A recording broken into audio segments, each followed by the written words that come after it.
Hello, and welcome to the Further podcast, where we explore the far reaches of the human experience, from missions to Mars to skydiving to blowing one's mind with psychoactive substances.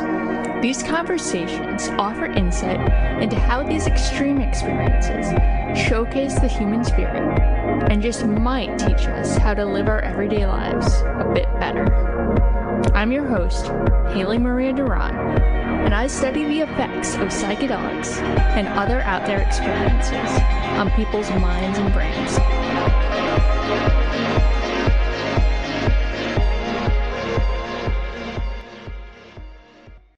Nervewing may be the closest thing the field of psychonautics has seen to a Shulgin of dissociatives, basically. They have contributed the most Erowid reports of any contributor, with 253 substances ingested in their lifetime, to be precise. But aside from having really extreme sort of statistics of just all of the things they have tried, and also having synthesized some novel compounds themselves, and then getting one of sort of the rarest opportunities in the world to actually be able to report what that experience was like. Truly groundbreaking.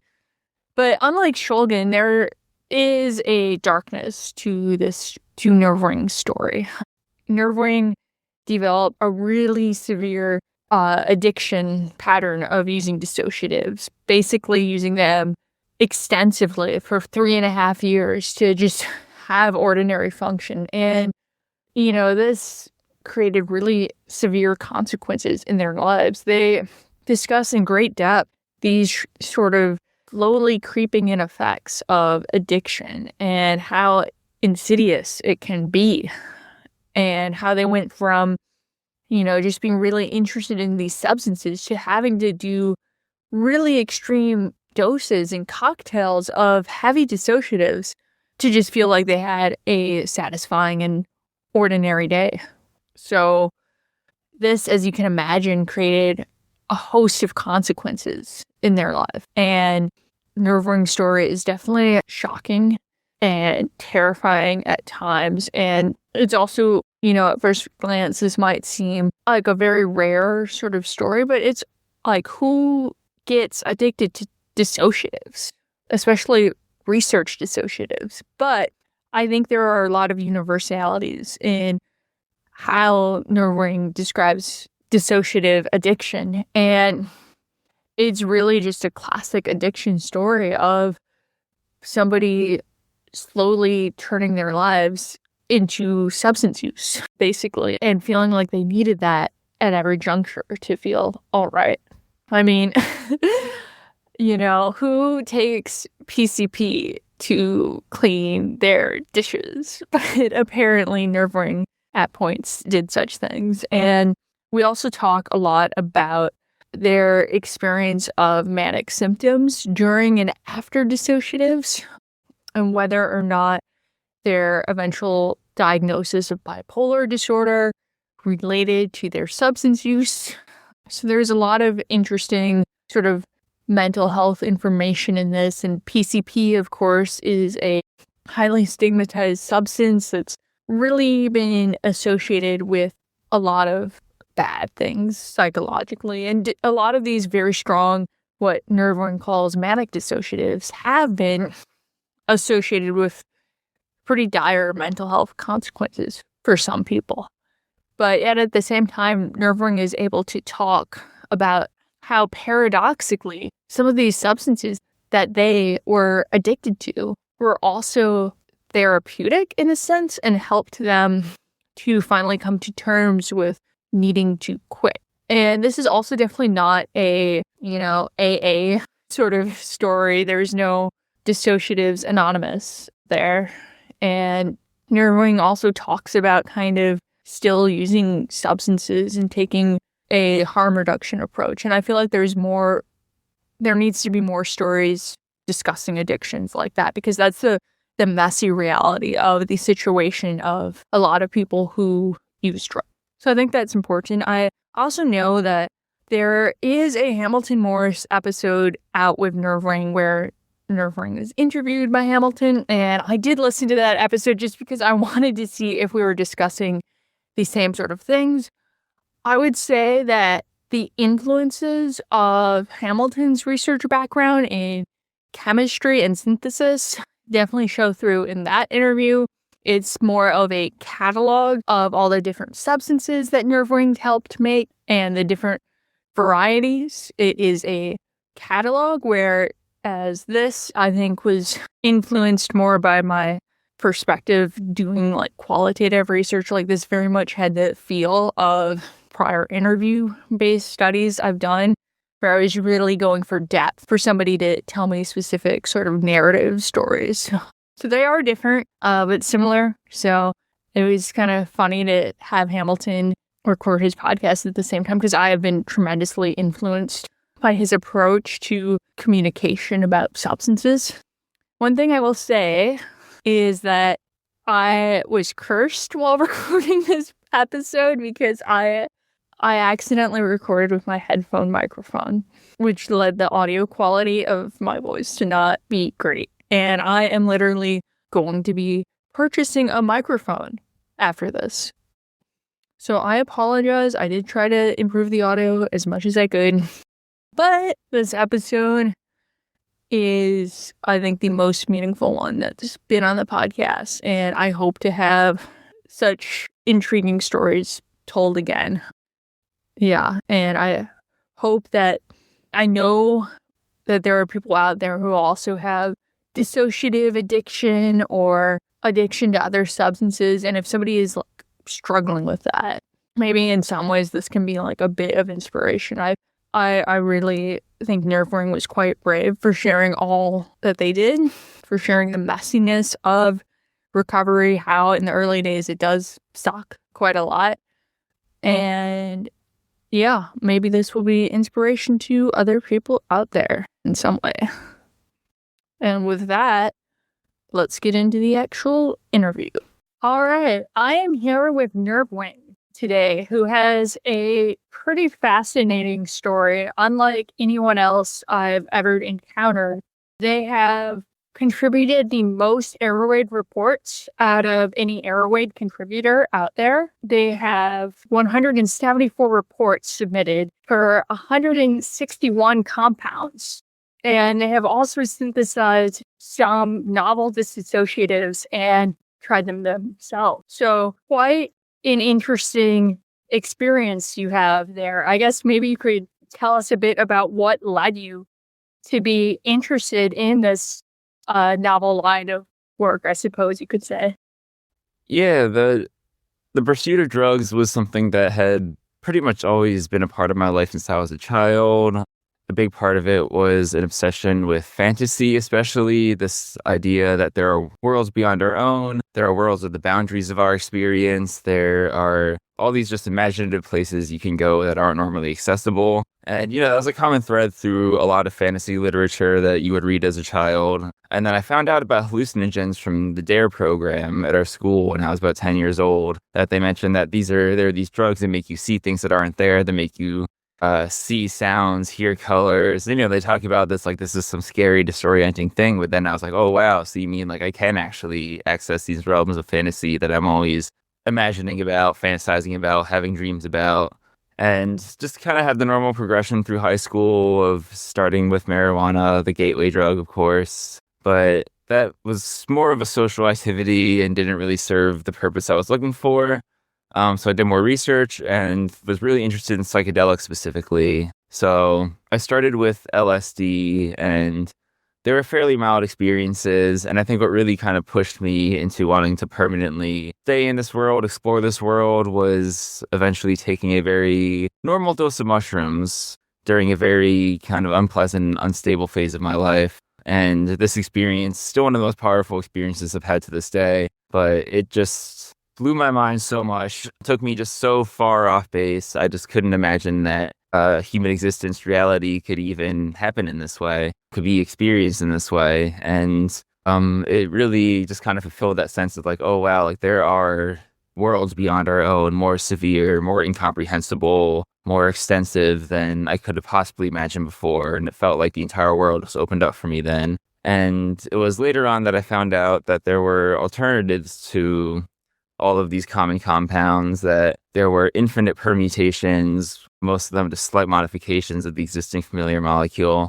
And to me, that sort of just reflected adaptive radiation in biology, about how a divergence can explode into a whole variety of species serving whole different roles, each one slightly different, but each one with its own unique qualities. And so I sought to experience that with drugs. And that sort of set off this period of exploration where I just set out to try every possible thing that I could. The DARE program definitely didn't work for you. Yeah. And actually, in the recent interview I did with Hamilton, we talk a bit about just how just fucked up and useless DARE is. So it's one thing to be sort of, as a kid, really into fantasy and maybe thinking like, oh, by trying these drugs, I'm going to go explore hidden realms and I don't know, it being like some kind of Narnia. I was a major inspiration for me was actually Voyage of the Dawn Treader and Chronicles of Narnia, this exploration to strange, far-off distant lands that they couldn't comprehend before and reaching this kind of cosmic edge of reality in the process. Okay. So Narnia, really? Okay. So you have this experience with mushrooms that leads you to want to try every single thing out there. And you were quite meticulous about this in a lot of ways. Where did that drive to really document everything so thoroughly come from? So it came out of that initial mushroom experience. A part of my motivation was I was with friends and I had been acting so bizarrely, even probably scary at times. And I kind of just wanted to write a report to show them what my perspective of the experience was. And in that same vein, it was such a just significant, just fundamental experience that I had.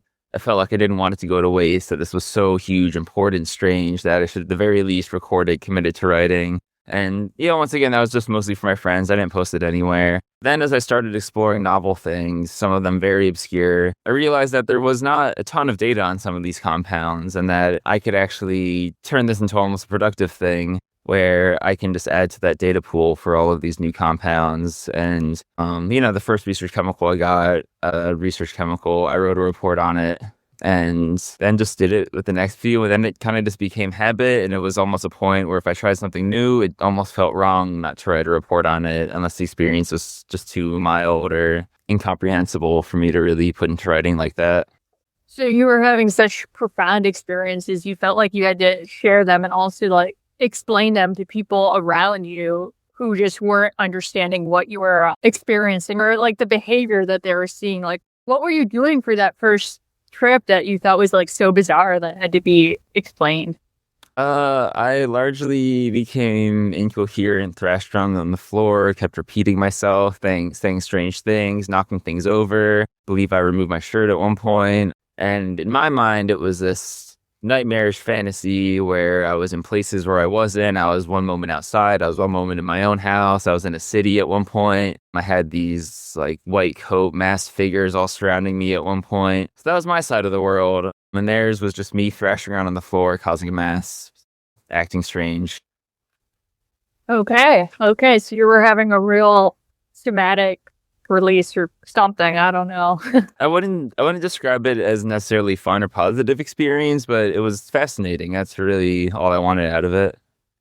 So having these fascinating, not really comfortable experiences for you and just being able to document some of it became a real drive. Why do you feel like you went to the extent that you did with documenting so many different compounds and trying so many different things? And do you feel like your relationship to trying novel things sort of evolved over the years? Yeah, there was a point where I realized I was just subjecting myself to this constant battery of drugs and then still, for the most part, doing all right, functioning in my sober life. And so in my mind now, I was like, okay, like this is something that I just can do, that I know other people in the same situation wouldn't be able to manage like this. So if I can do it, might as well take advantage of that ability. It started with me just plumbing all these online research chemical communities, going on places like Blue Light, Reddit, and just reading about what's good, what's interesting, what's obscure. what few people have tried. And at that time, markets were much more widely available. This was still the age of Silk Road. So I was able to just obtain a lot, try a lot, write about it. And as I got more extensive into my use, part of me was that I was almost scouting out new compounds that I could then sort of work into a regular rotation of things that I could use to enhance my life, enhance certain experiences, work through difficult times, inspire creativity. So I sort of wanted to build this toolkit of different drugs that serve different purposes, and I was scouting them out, writing reports along the way, so almost for my notes, but also so other people would have the data. And this was great and all for about 10 years. I kept this up, and I think we'll probably talk a little bit about this more later, but it's around then I sank into a heavy daily dissociative addiction, and each time I used, I pretty much was just like, I just want this old, familiar, comfortable feeling that I'm guaranteed to enjoy. I don't want to take the risk of trying something that might not feel good or wasting a whole night just working up to a very small dose that's very boring. That really pushed me out of exploring novelty for a year, which was pretty depressing, that I just had turned to that. And I only kind of got back into writing reports again with compounds that were really completely novel that I knew that I was among the first to try, because those really felt like more valuable data than even any of the ones I was writing before.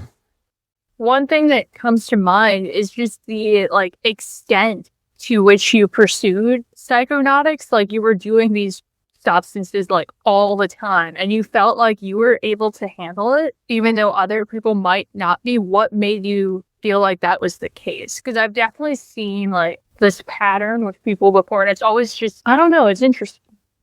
Yeah, I mean, my kind of metric was still keeping up with my relationships. I was still going to school. I wasn't doing great in school. Drugs were probably a cause of that, but I also just don't like school very much.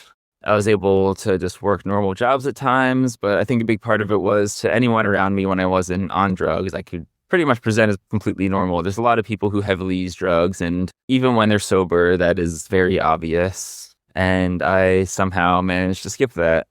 You mentioned that for quite a while, your drive to try all these substances was partially to enhance your life. What were you hoping to get out of all of this? It seems like quite an ordeal. For me, think of it's one thing to be having a nice day fishing. It's another thing to be having a nice day fishing with a cold 6-pack of beers with you, It's just the little spice that makes things nicer. It makes video games more immersive. I go to live music and I can close my eyes and get these intense synesthetic visuals that I feel to the core of my body with the bass pumping into my bones. And it just becomes this very fascinating, full body somatic sensory experience. They really enhance social interactions sometimes, maybe more articulate, maybe more confident. Sometimes they would help pull me out of depressive episodes. It would serve as an almost kind of emergency stopgap to use in those situations. Yeah, I just found that there are many ways that I kind of worked into my life to do things better, make things more exciting, experience things better. I love the fishing analogy with the 6-pack of beer, just a little bit of enhancement. I don't know. I feel like today a lot of people get into psychedelics because they're like, oh, I'm depressed. I need to kind of fix myself or whatever. But it sounds like it was just that more exploratory thing and seeking enhancement of enjoyable experiences, which is cool. I was going to say, for the most part there, I'm talking about dissociatives just because psychedelics. I mean, I was using psychedelics for that purpose for a period of time, but as I got older, they just became more taxing on my body, and all those functions got replaced by dissociatives eventually. Oh, wow. So I saw on your blog that you claimed to have tripped 2,000 times. Is that using dissociatives or psychedelics? So I consider that metric just any ingestion of a consistently hallucinogenic drug. So that primarily covers all psychedelics, all dissociatives, and all deliriants, which I, like many, have not really messed with since I was at a much younger age. But there was a point where I was recording every single ingestion of a hallucinogenic substance. Kept that up for several years. I think capped off at about 600 something before use just became so frequent, and I started just becoming so lazy, depressed, just kind of wallowing in the mess of accepting my fate, that I just gave up on recording everything and kind of lost track. So everything above that, like 600 or so, is a rough estimate, just kind of based on me crunching numbers of like, I can know what this period of time was temporally, and I know there was a couple periods of abstention within that. But if I just do the math where I'm doing, one a day for that period of time, it comes out to about that. Wow. So that's when you were doing dissociatives daily, I'm guessing. I know you mentioned that in your blog, and that led you to become depressed, you're saying, or? Oh, I was already extremely depressed. That's a recurring theme throughout my kind of entire experience with drugs. It's against a backdrop of depression, borderline personality disorder, severe anxiety. This would eventually develop into full-blown bipolar disorder. So all of this use is within this context. Some of this use was during times when I was intensely suicidal. I mean, I have attempted many times. I've been institutionalized voluntarily, technically. And yeah, I mean, I think that does serve as an important foundation for all of these experiences, and part of the justification for why I just felt so gung-ho about self-experimentation was I was often in, at the very least, a passively suicidal mindset. So I think that's sort of what gave me this drive to just try whatever it knew without really caring about how it turned out, because I just felt so nihilistic about my own life and my own outcome. What first comes to mind is that you started experimenting with a lot of these substances pretty early on in your teens. Do you feel like you were going to develop these issues, or do you think the substance use contributed, or what was the relationship like there? The issues all started before I had even touched weed. This has been pretty much my entire life since I was 15. Oh, what happened when you were 15? I guess I just developed clinical depression, a general sense of just teen angst, malaise, the classic, like, unrequited romances, all of that junk. But, eventually spiraling out into just larger existential dread, larger senses of low self-esteem, uselessness. Yeah, I mean, at the time, fairly just bog standard major depressive disorder, as it tends to just kind of crop up randomly among teenagers. I mean, for some there's like a source, there's a trauma that behind it, but for me it just kind of happens. Yeah, I guess you became depressed when you were a teenager, and then, you try these substances and you find out like, oh, you can document these things and provide something really novel out there and kind of contribute to something like meaningful and bigger than yourself. And then this kind of like pulled you in, and, there's always the like mood enhancing effects with psychedelics. So I could see how that would be really intriguing given that background. Yeah, and I felt so miserable in this world. It felt nice to know that there was another world I could go to that was free of a lot of these problems, that was free of not even problems. I was, especially with dissociatives again, I was sort of liberating myself from all the bullshit in my brain, from all the problems in my own brain. I could almost take a step out of them and feel how I could function without just all of that years and years and years of just built up self-loathing and depression and brain pollution. So when you discovered dissociatives, how did it impact your depression and everything else that you're dealing with? What did those experiences kind of do for you at first?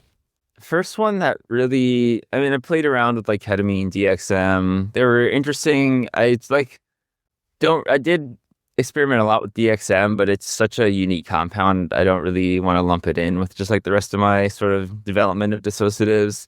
So yeah, the first one I tried that really, it felt like doing mushrooms again, that it opened up this entire new world. It was MXE, which was still widely available at the time. This was the tail end of its existence. And I tried that, and there was another just aha moment of like, oh my gosh, I can't believe this can be my experience. I can't believe this is where I can go.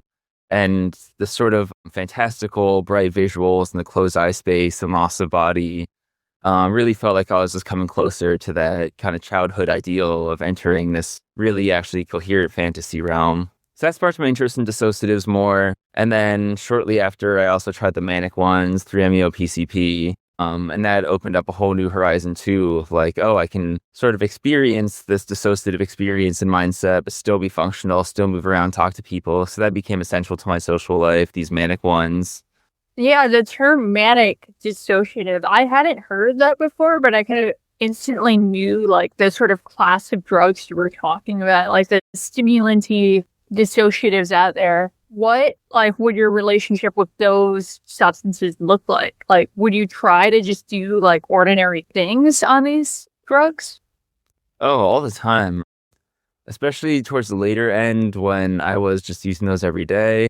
They found them just gave me a lot of focus, motivation. I very often just took them to do chores around my house. Took them for social situations a lot, of course. Sometimes I would just be like, I want to play video games for 6 hours. I want to be manic disc the whole time because it makes it more immersive and exciting. And yeah, I just found them, it just became a very normalized thing to use in very mundane situations for me. Whereas before, like when I first started doing dissociatives, I had a lot less money back then, a lot of less access to these compounds. So I used them more infrequently back then. And yeah, I mean, it became a thing that I was like, oh, I just enjoy this like once a week, once or twice a week. But, back then, because I was using them so sparingly, each one was a special occasion. Each one was almost done with a level of intention. And as I started to use them more and more and just incorporate them into every other aspect of my life, incorporate them into all of my hobbies, incorporate them into just my mundanities of everyday life, then yeah, it quickly became that daily thing where you just saw the experiences just sort of blur together. What started out special quickly became like a necessity, it almost sounds like. And the thing is, though, like with a level of intention, with the right compounds done in the right way, in the right setting, I still really could give myself a really special, introspective, enlightening, revelatory experience. Things so beautiful that made me cry actually entering these fantasy worlds and being able to generate the imagery at will, generate an avatar of myself at will and explore these worlds with entities and everything. And I was still having like magical experiences like that up until the end, but that required, using in a very regimented, specific way versus just like, oh, coming home from work, let me just take some PCP so I can do the dishes now because I'm already so exhausted. Oh man, that is not like the Mad Libs of like drugs that I would imagine. Like when I think about PCP, I don't think coming home after work and doing the dishes, but you kind of touched on what made it so appealing that you would access these fantasy worlds. What do you think was like the farthest out you went into like the dissociative space ever? And what was that like? While still having consciousness. I mean, that's the thing is I was doing them so frequently, and I'm sure I know for a fact I had a lot of really out there total loss of body experiences, but because, the use was so frequent, they all sort of blend together. Uses of that intensity were even like a once or twice a week occasion, sometimes more even, that it's really hard to pinpoint a specific one. I mean, I had ones that were so intense, I felt like I had literally just broken reality and that everything was collapsing around me. And have you seen the anime Evangelion? No. So, I mean, spoiler alert for anyone. Everyone's seen it. But a little spoiler alert is that at the end, he sort of the fundamental reality of existence gets altered in a sort of way where he sort of gets to go in the main character. He gets to sort of go into this personal state of having a nebulous identity and being able to sort of craft the world around him as he pleases. And at the very end, it's everyone whose respect he wanted just standing around clapping for him. And it almost felt something like that, where it's like I had finished reality. I'd found the cheat code to, everything before my life was just a test coming up to this very moment where now I finally like break reality and ascend, and everyone I know were just actually sort of projections that will greet me and lead me into this new realm that will be my permanent home. So those were pretty intense, often just disorienting, frightening. But, once again, that happened with not frequency, but that was a recurring thing that would happen. And I can't really point to any specific experience. That's wild because these experiences sound so intense, yet you habituated to them and almost like expected or like needed them. It became part of my routine. And sometimes when I didn't enter that sort of disorienting full state, if I kind of got the dose right with these whole experiences, it really became an important part of my mental health practice. It was just sort of my time to like integrate all my experiences from the week, ponder on issues. There was this fun adventuring aspect, but my consciousness was still there. My consciousness was still attached in a way to the obligations, responsibilities, problems of the real world. But I felt like I'd stepped out of them into the slow stake space where I really could dedicate time to thinking about these issues without being strapped to the anxiety that they would normally give me. It kind of just felt like giving my brain a shower after a week. Oh man, what substances especially felt like that? So my usual going to a whole cocktail, I would take a dose of pregabalin, which I'm not a dissociative, but actually puts me into an almost dissociative state. It gives me vivid visuals, in fact. This would be like a several hours long kind of preparation, but I would start with a long-lasting manic dissociative. Well, I'd start with 3-MeO-PCE because that potentiates every other dissociative. And then I might add on something like 3-MeO-PCP, 3-MeO-PCIP, 3,4-MD-PCP, the whole cornucopia, or like regular PCP, and buzz my way into this kind of heightened manic state. I usually try to aim pretty high for the dose with that. And then when the time came, I would usually use a cocktail of what I call the heavier dissociatives, the ones that put you in a hole. So I dim my lights, light incense. I have a very special mask that I would wear during these experiences that was sort of my avatar projection. And then I would all at once take a very large dose, typically of like ketamine, DCK, 2F-DCK, 2FXE, FXIPR, DMXE, all of these heavy dissociatives. I'd usually take a large dose of one or just mix and match a bunch of them together depending on how I was feeling. Then I would just put on some music, lie down, and enter the state. Wow. On your blog, it mentions that you had like a syncretic mystical practice and like putting on the mask and the incense and all of that. That's part of that practice that you developed. Yeah, and it felt very ritualized. And there were a lot of times I went in with a lot of intention. There's a lot of times where it's like, I want to use this experience to sort of work my way through some issue in my life. But of course, with abuse, there were a lot of times where it's like, wow, wouldn't it be fun to feel like I'm on some cosmic roller coaster right now? I don't really care about what I'm thinking about. So even that, with all that ritual, which would still be applied sometimes very just casually and carelessly. How did you develop the whole ritual with the mask? Because I haven't heard of anything like that before. I just love making masks. I make a mask for Halloween every year. I have a huge collection of, not huge, but I have a decent sized collection of all of the masks I've made over the last 10 years. And I wanted to make one that felt like it had very direct significance to me. So I drew a pattern on it. I attached a tooth to the forehead from an heirloom deer skull my father had given me. That sort of felt like a grounding token, I guess, of sorts. And this just kind of became, because, yeah, at this time, I was still mostly using psychedelics at this time, but there was still that distant exploratory aspect. And the mask, it was just a fun work of art that I was just playing around with. But it also just became something very significant, sentimental to me. Because, putting it on really felt like it made it easier to project myself out of myself into this sort of idealized state that could navigate these worlds. I really like that. That's very original. And I wish that more people would, if they're going to use substances, would create some kind of personal ritual like that. Because there's already so many like weird little rituals that are out there, but people just kind of copy them without being intentional. And it sounds like you've created something really unique and special to you. And yeah, it's interesting because you say in your blog that 3-MeO-PCE and PCP were both really therapeutic to you at points. What do you mean by that? For example, there were several times where I was heavy into a bad depressive episode.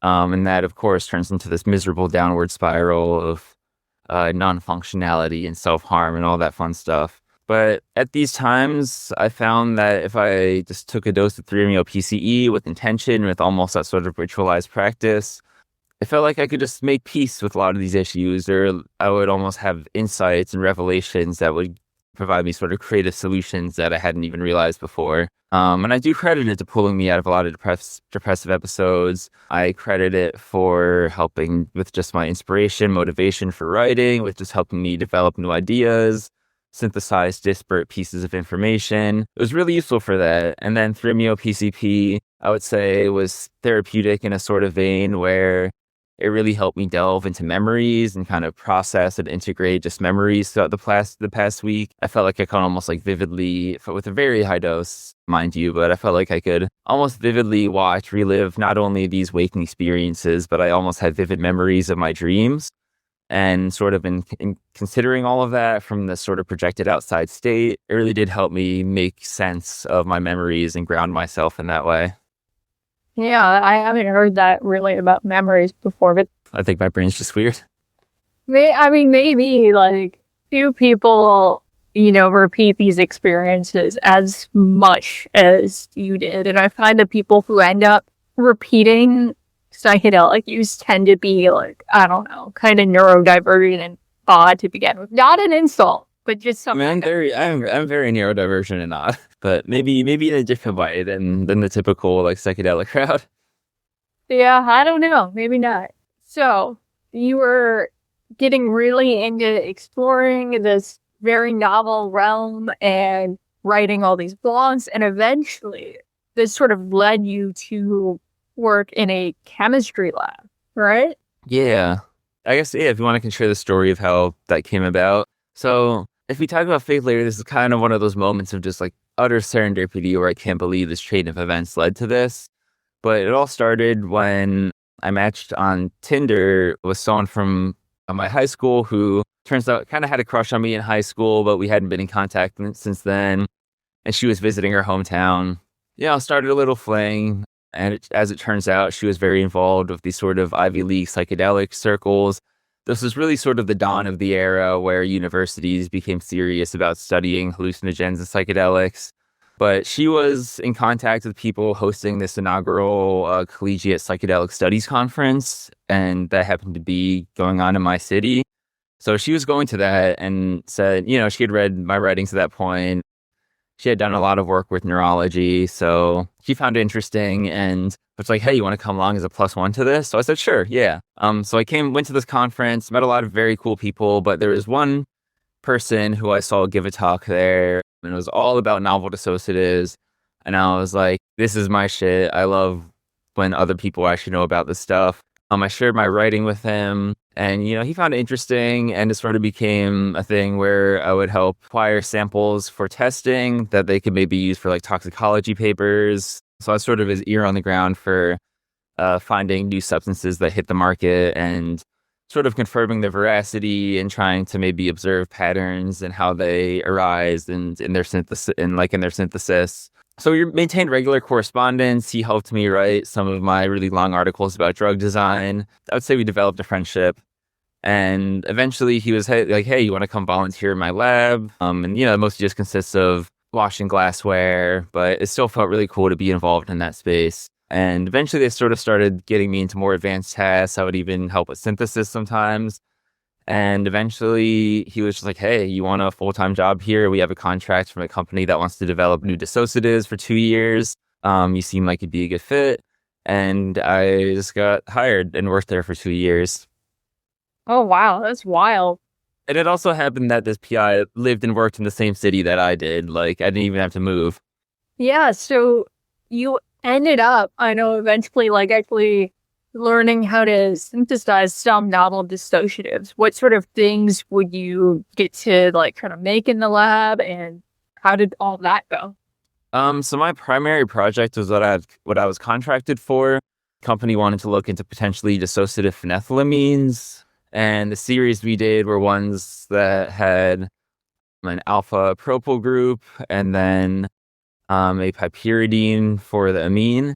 And then you would have the phenyl ring with various substitutions on it.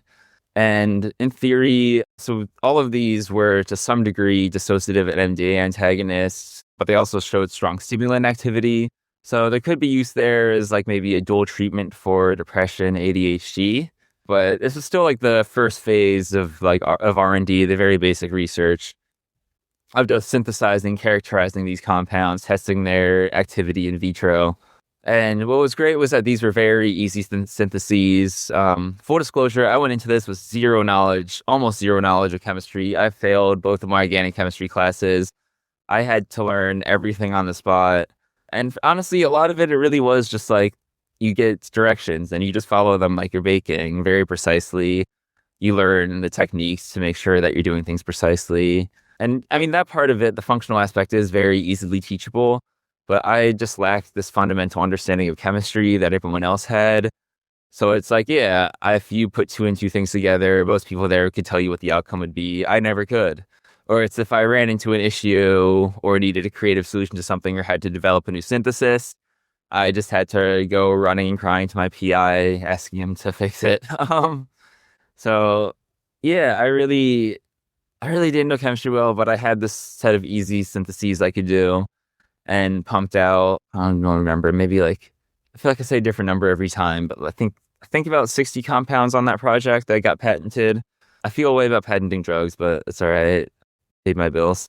But what was cool is that I was able to do a lot of sort of side passion projects while I was working there, especially when I had sort of finished that contracted work but still had some time left. And in those, I tried with synthesizing some diaroethylamines. Those are diphenidine, ephenidine type compounds. Most exciting was I learned a synthesis for aerocyclohexylamine. So that's all your ketamine, PCP dissociatives, all the fun stuff. And I came into this lab because I had written a very long piece about designing new drugs and predicting their possible effects. And now I could put that into action. I had one I had always wanted to make. And so then I started just synthesizing a whole swath of related compounds to that one. And this compound was 3-methoxy PCIPR, to be clear, or PCIP, whatever you want to call it. How do you go from having like no chemistry friend to being like, I want to synthesize this novel compound and like writing like a whole article about it? So you went into the lab with this idea of this molecule. Yeah, and that really didn't come so much. I would say I had a better background in pharmacology, which is what motivated writing that whole paper. All the chemistry in that is just knowing like what the structures of molecules are. Kind of meat and potatoes of chemistry is the reactions, and that is where I really struggled. Yeah, I don't have like a huge chemistry background myself, so I would not be able to figure out what to do if somebody was like, "Oh, let's synthesize this or that." No. Got handed directions, I followed them, and I could do that. Fair enough. But yeah, I guess it really kind of speaks to how one thing I find that's special about like, I don't know, people in drug research, a lot of times they're like ultra motivated to learn and to do things and to create, which I think is really cool. I mean, also, from reading your blog, it sounds kind of like you almost practiced the Shulgin method, if you will, of some of these and got to try them, or no? So because of the rules of the lab, I really was just making very small batches for analytical purposes for all of our in-house testing.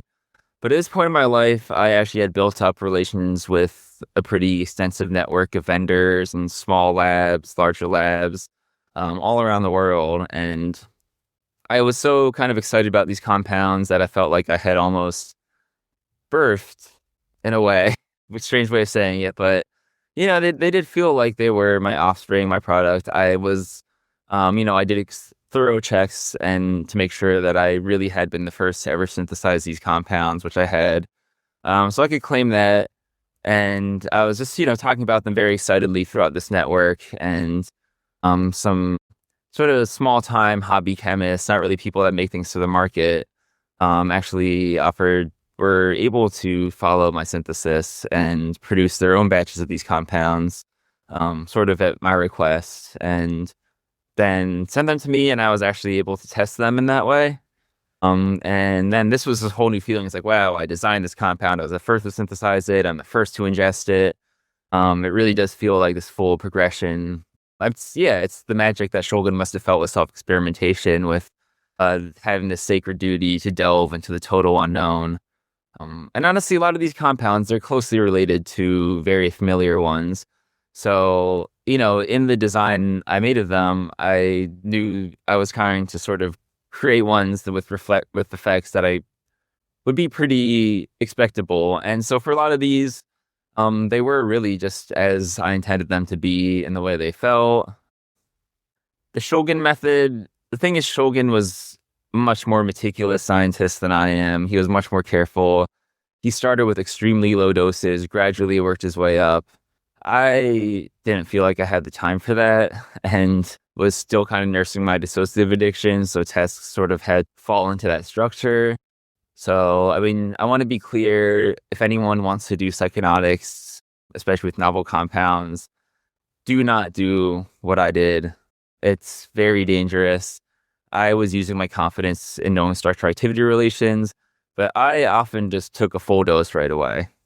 And I was, I would say about 90% of them, the dose was exactly what I was expecting. So, but honestly, if I was given a completely unfamiliar novel compound with this that didn't seem related to anything else, I would absolutely use a Shulgin method of working from maybe 100 micrograms up, 50 micrograms up even.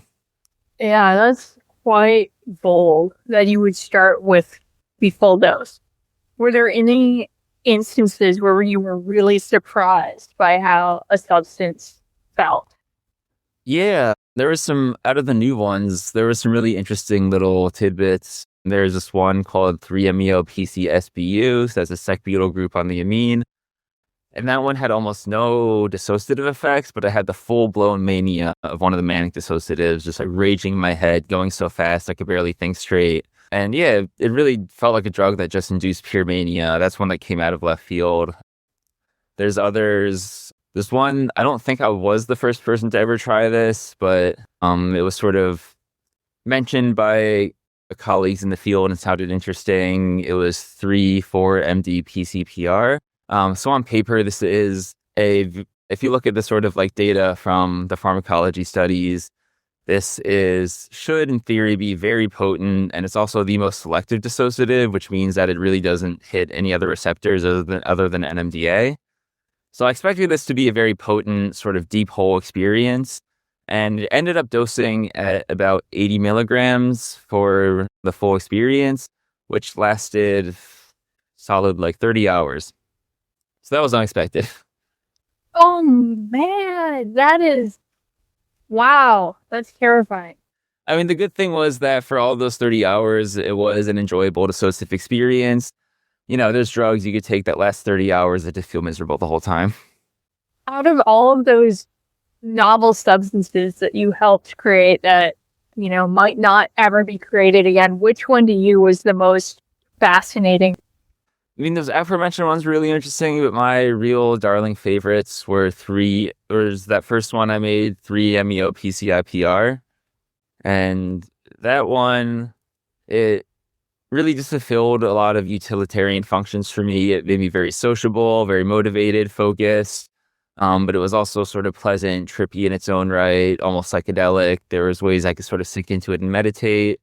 I really liked that one. And then there's the related one, 3-fluoro-PCIPR. That was more of a heavy, holy one.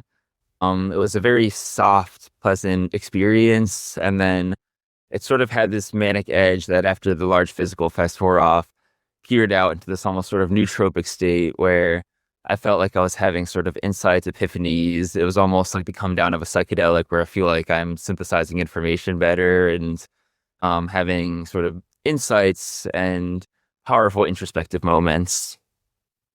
Very cool, very cool.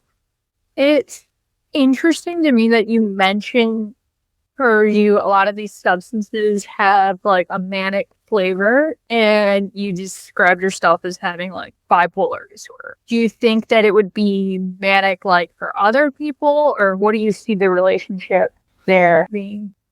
These drugs are very universally considered manic. They are sort of documented that way in a lot of literature. And, I think there is a sort of strict definition of mania. And regardless of what the origin is, I think these drugs put people in a state that check all of those boxes. So what are some examples of how you got sort of manic from some of these substances? So on a pleasant level, I would be more motivated, more sociable.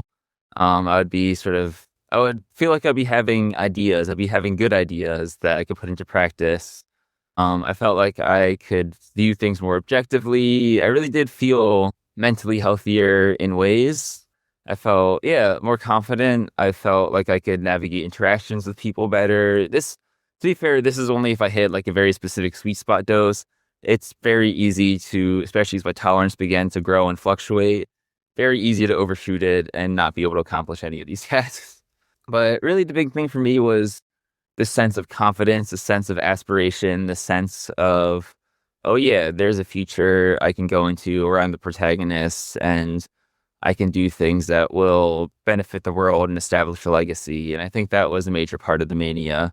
But then, of course, you overdo it. You do this for, say, several days in a row for a very extended period of time. And it really starts to veer into this true, real intense, real life-ruining mania, this almost sort of divine megalomaniacal psychosis where it feels like you're the true, like, solipsistic protagonist of the world. And these drugs are the key to me kind of seeing through it. It's a matrix illusion, basic matrix illusion, where these drugs are sort of unlocking my ability to see beyond that veil. And I start to lose my sense of consequence. And I start to become extremely paranoid and anxious, having these crazy ideas that I feel like are like history altering, fundamentally just like world changing, that I feel like are almost communicated to me by this sense of delusioned fate.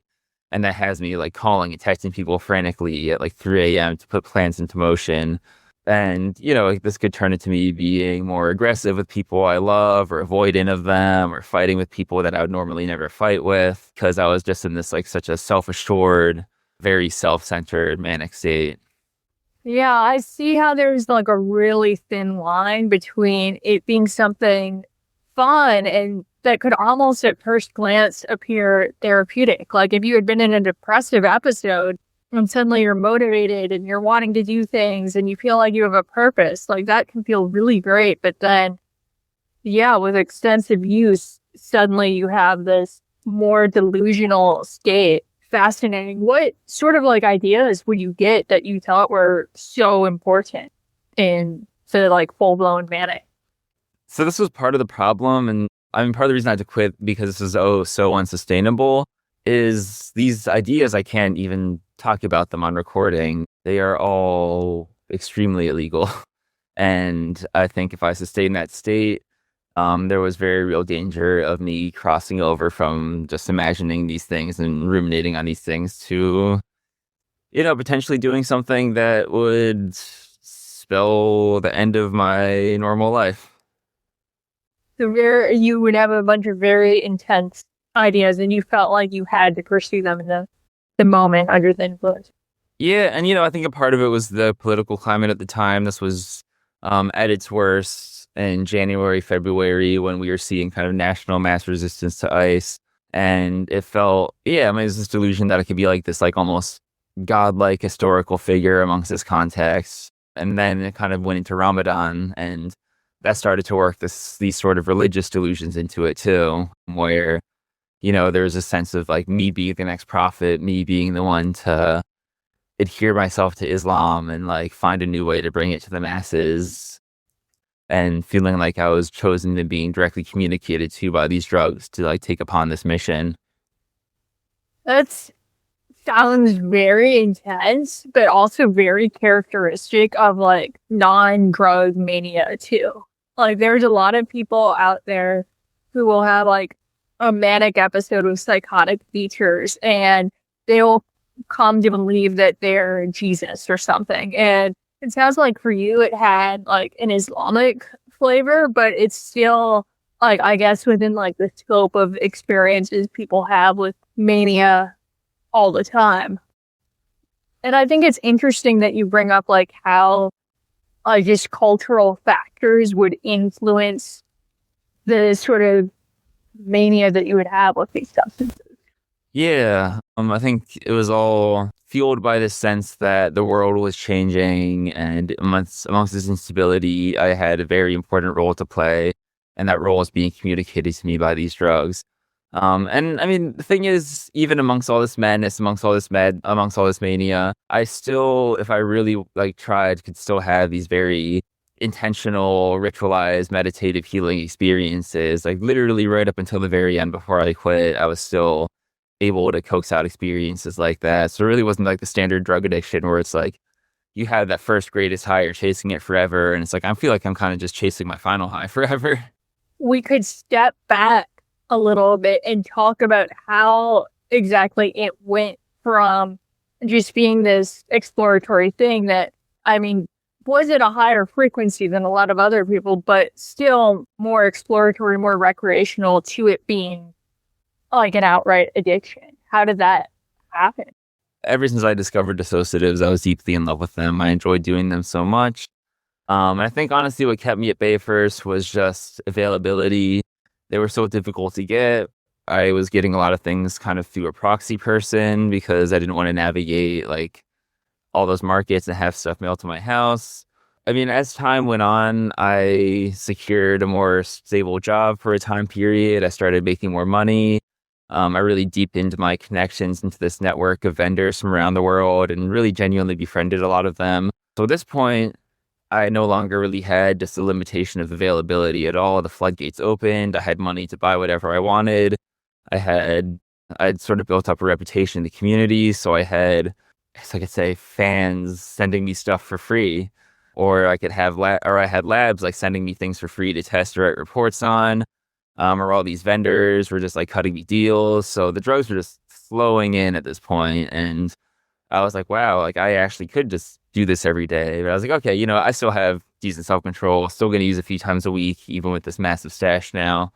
Since I started this sort of phase where they became more widely available, I still kept up just the few times a week use. Still very frequent for anybody, but didn't feel frequent to me relative to what it would become. Anywhere from like 1 to 3 times a week, I was able to take hiatuses and breaks and still have them be available to me, but still have the self-control not to take them during those breaks. The real tipping point, it was when one of my best friends died of a fentanyl overdose. And, this was someone who we of course did drugs together. This was someone that I loved deeply, I would consider this person almost a folk hero just through the deeds they had done, but that's something I could just talk about forever. But anyways, it was just the grief of this.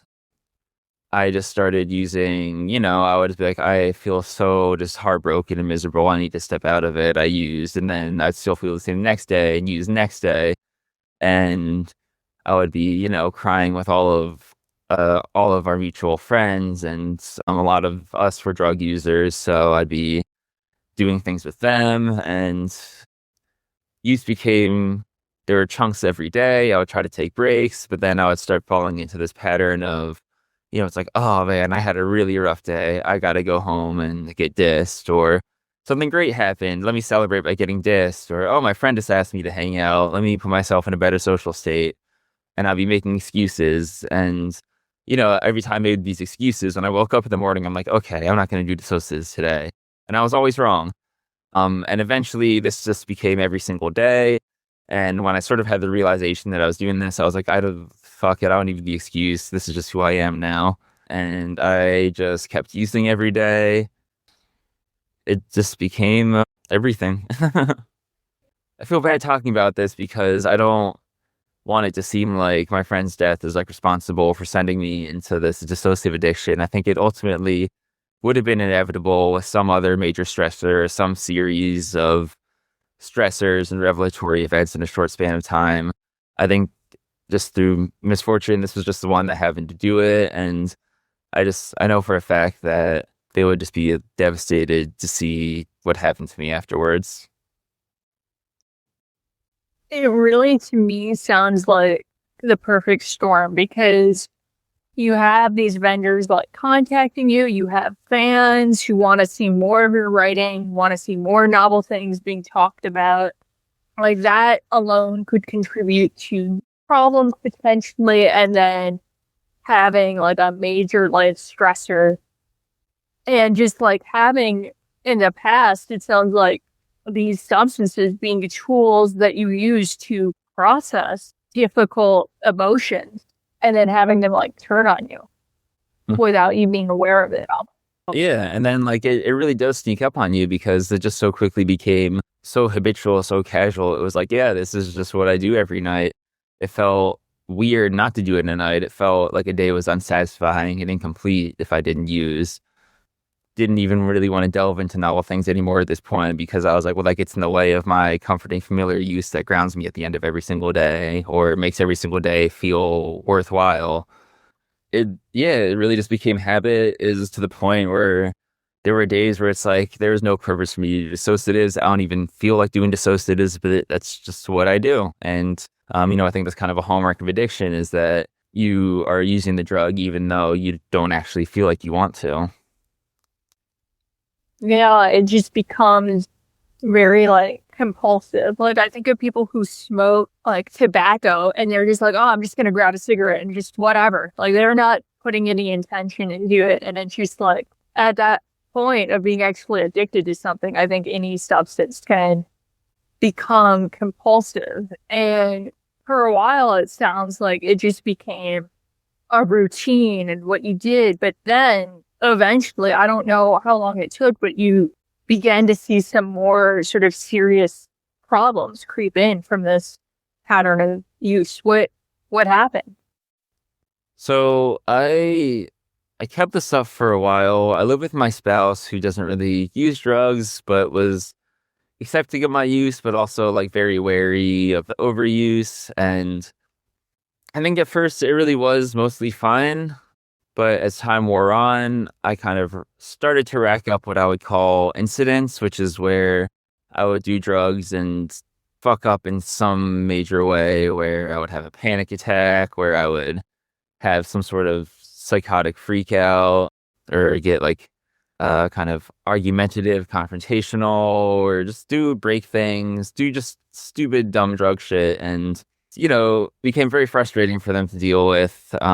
This kind of became consistent, and it also started to lock me into this mindset where it's like, yes, this is the most important thing. This is the thing that I have to do every day. This is what I look forward to at the end of every day. And that really started to affect my relationships with other people, where I was, not socializing much. I was very isolating, wanting to just stay inside and use drugs all day. Even in social situations, it always seemed like I was just trying to rush out and get home as soon as possible so I could go and use drugs. And I think, that was very damaging for my social life.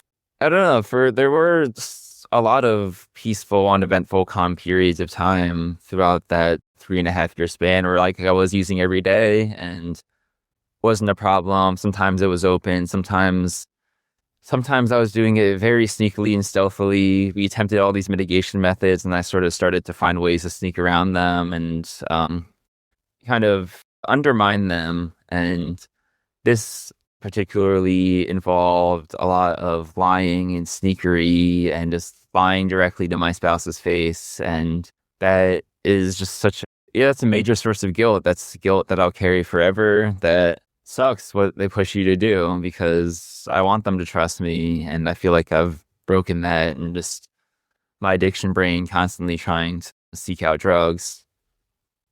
Yeah, this pattern of use that you describe, I think it's very sort of classic of addiction. Like you see this with like people who use cocaine or opiates or whatever, but a lot of people, I think, unless you're really like in the know, don't really think of dissociatives as being all that addicting. Yet clearly it can happen and be quite awful for people to experience. Yeah, and I mean there are a lot of people addicted to ketamine. That's a pretty common addiction at this point in time. But yeah, the weird stuff, the research chemicals, is not very many people that do that. And honestly, most of the people that do that are connected online into these very tight-knit communities. And having met some of those people in person, what's really interesting is a lot of them are very just normal-looking, straight-laced people that could blend easily into a crowd. A lot of them work very white-collar jobs and seem outwardly very normal, and then they go home and take a cocktail of dissociatives that 99.99% of people have never heard of. Huh. Yeah. I mean, I can think of some people I know who do research chemicals and they aren't normal. But I think that says more about me just knowing a lot of odd people. Even the people I hang out with who aren't doing anything at all, they're odd. So that's my problem. But but I guess going back a bit, how did you begin to notice the longer term impacts of dissociative use stacking up? Like, were there like cognitive issues that you experienced or anything like that? The first indicator was I noticed my short-term memory getting significantly worse, and I would say that's been the most severe cognitive effects of short-term memory. I mean, almost at a point where sometimes I'm answering these questions, by the time I reach the end, I forget what you even asked initially. Um, and then it also started to sort of affect the resolution of my long-term memories, which is like, I love memories. I love just thinking about them in vivid detail. It feels like just watching highlight reels of my life on a screen. And in this sort of sustained use of dissociatives, it almost sort of fogged and dissociated those memories and turned them into lower resolution. Yeah, it's just a damn shame. In terms of other cognitive effects, I mean, I don't know. I would say I have cognitive deficits in my ability to pay attention and focus and stay motivated, but I don't think I can necessarily blame that on dissociatives. It's been present before, it's present without them. That could be some sort of fucked up dopamine loop from staring at my phone all damn day. Other than memory things, there's not really any major cognitive effects that I feel I've been left with. Yeah, and you were doing other things as well, like cannabis and whatever, and that has a memory effect. But obviously, if you're doing huge doses of dissociatives daily, I imagine that could impact memory. Just on cannabis before we move on, is so I've been using cannabis every day since I was about 17. But what's really interesting about cannabis for me, and like this blows my spouse's mind when I tell them this, is that it actually helps me memorize things better. That it makes me actually really motivated and focused on reading things sometimes, or sort of like following Wikipedia holes. And I feel like everything I read, I actually retain really well when I'm on cannabis. And that actually is kind of conserved when I mix it with dissociatives, so long as the dose isn't too strong. I don't think that's the typical effect, but anecdotally, I've heard people with ADHD-like tendencies describe similar things before. I don't know if it's actually happening, but I could see that as maybe being plausible in some sort of way. So you were experiencing like these incidences where you would have panic attacks and just be kind of a wreck interpersonally and having memory issues and whatnot. And this went on for some time, right? Yeah, to varying degrees, it would fluctuate. Like I said, there were very just calm, peaceful moments of time where like I was using every day. And, I was still, getting the memory deficits. But like physiologically, psychologically, I felt fine. I think at worst, the problems I was causing is that when I was on manic dissociatives around my spouse, they found me just kind of annoying. In their words, it's like the worst parts of an overtalkative cokehead with a sappy sentimental drunk. And I gotta say, they nailed it with that one. They're completely correct. And yeah, I mean, I get that being annoying, but at that time, all I really was doing was being an annoyance. But the worst of it, and kind of what pushed me to quit, was this past winter. I had grown just so dreadful and nihilistic about my use. Both of us were barely working, so I just didn't have money to replace anything in my stash. And I really wasn't getting cut these free deals as much anymore. I sort of invoked my one-time use of most of them. And I was in this mindset where it's like, I'm just gonna fuck it. I'm just gonna burn through my whole stash, because once it's gone, then I can't do dissociatives anymore. And I fell into a period of just heavy, reckless, open use at this point. And this is kind of where I drove myself into this really intense, hyped myself into this really intense, long-lasting, complete like manic state that was sustained while, even when I was like sober, I was still sustained in this really intense state. And I was getting so paranoid. I was backing up my data, hiding things around the house, getting rid of things, looking out the windows constantly, expecting my house to get like raided by police all the time, expecting that like friends were like spying on me, all these fun paranoid delusions. This was, like I said, was combined with these sort of intense epiphanies of things that I thought I could do in those moments that I should never do. And it was really reaching a dangerous potential breaking point. Just all this perfect storm of especially just anxiety and paranoia that was building in my sober life. I was self-harming a lot more, just driven by these states of just sort of this dissociative madness is almost coming out of a sense of punishing myself and like kind of ritualizingly like marking myself with pain as a sensory thing. So I mean, this one of the worst incidents was I actually mutilated my own face. And, you know, all of these things just sort of point to signs of like, holy shit, you need to slow down and stop.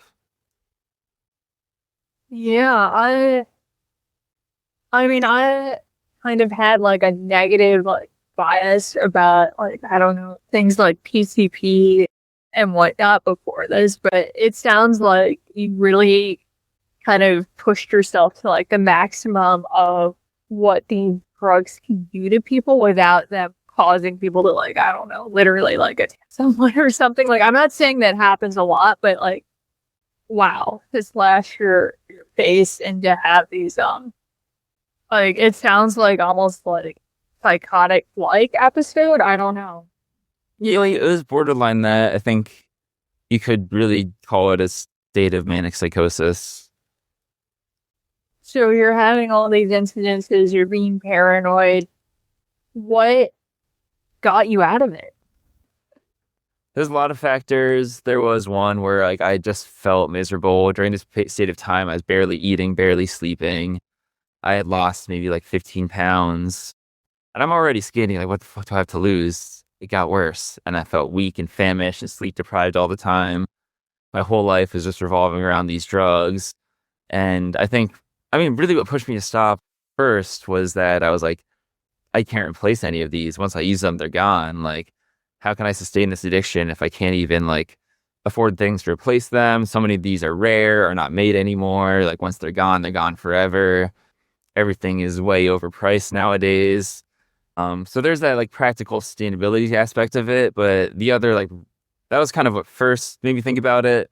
Because, yeah, I mean, you know, I was very depressed. I didn't really care about the fact that my health was decaying. I didn't care about the fact that my mental health was decaying. I was just like, yeah, fuck it. This is my life now. I'm going to do this until I die.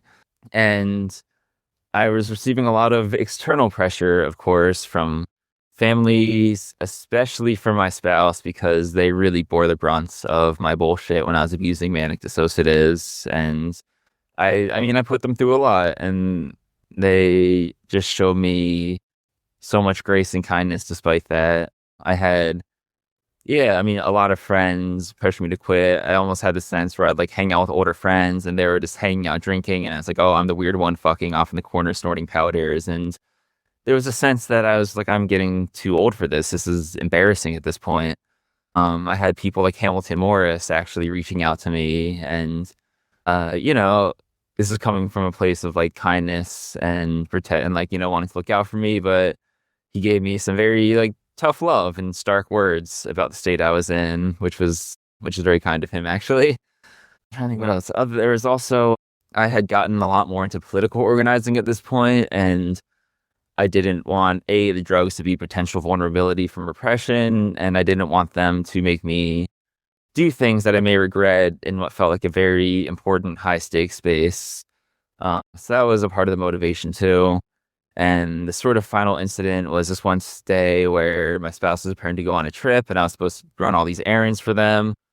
And instead, I got extremely dissed, way more than I intended, went into this like godlike manic state where I was compulsed to like call my lawyer and pester her in the middle of a fucking workday, asking to like set this plan into motion. And ended up like confused, non-functional, and did not do a single thing I was supposed to do. You know, yeah, they came home and were very reasonably upset about this. And this experience was just like so unpleasantly intense that by the end of it, I was like, I'm exhausted, I'm burnt out. Like, why the fuck am I still doing this? Like, this just has to fucking stop. The returns diminish.